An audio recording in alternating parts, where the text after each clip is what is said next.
In this video, I'm going to share with you the 9 things which I stopped buying. Cutting out these things has left me with so much more money every month without having to sacrifice my quality of life. First, I stopped giving credit card companies more money. I started my business with a 0% interest credit card. For me, a credit card was vital to my success. However, in my 20s, I wasn't as responsible with my card as I was when I started my business. I used my card to purchase new furniture, and then other expenses came up, and suddenly that $600 couch turned into a $1,000 purchase. Americans have an average of $5,700 in credit card debt with an average interest rate of around 27%. This means if you have a $5,000 credit card balance, you'd be charged about $116 in interest in the first month alone. Over time, just the interest payments alone can cost more than the actual thing you borrowed.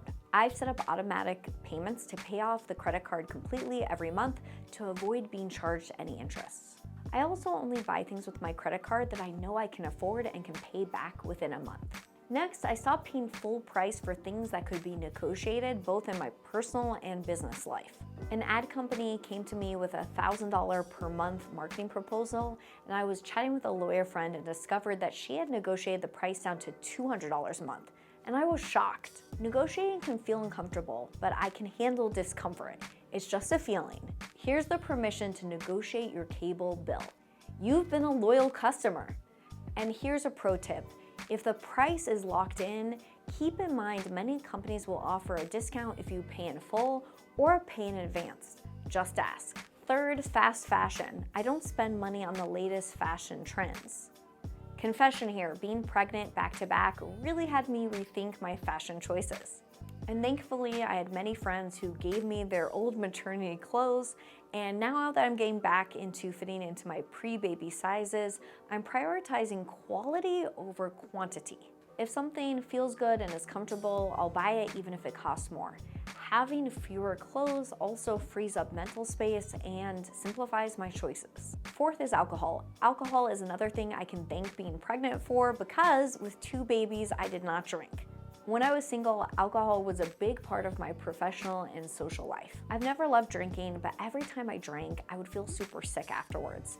And the older I've gotten, the more I've focused on improving health. So I mainly stopped drinking for health reasons, and now that I don't drink alcohol, I save a ton of money on cocktails, which usually cost between $15 and $20 each.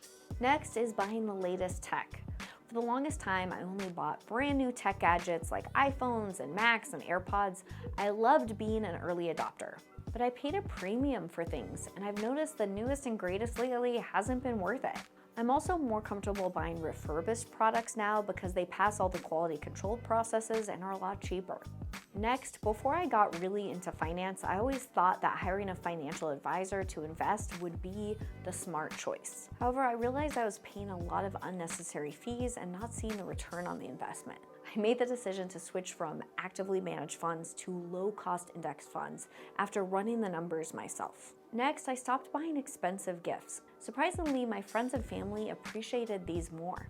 A 2023 survey found that the average American spent $975 on holiday gifts. But 72% of people said they received a gift that was disappointing and they were confused why it was given to them. Gift givers often think more expensive gifts are more thoughtful, but studies show that isn't true. What matters is the thoughtfulness of the gift. I now note down things my friends and family mention throughout the year and get them something from that list for birthdays or Christmases. Next, eating out so often. Now, this one was motivated for health reasons as well. In 2016, my husband and I decided to get our health in check for our wedding day. We found that preparing meals in advance and eating them throughout the week, aka meal prepping, helped us stay on track and eat healthier. It also saved us a ton financially. Now, 7 years later, we typically only eat out a few times a month for dates and special occasions. Finally is luxury items. In college, I realized that buying things for their brand names is falling into the trap of keeping up with the Joneses. For example, I won't spend $10,000 on a designer watch.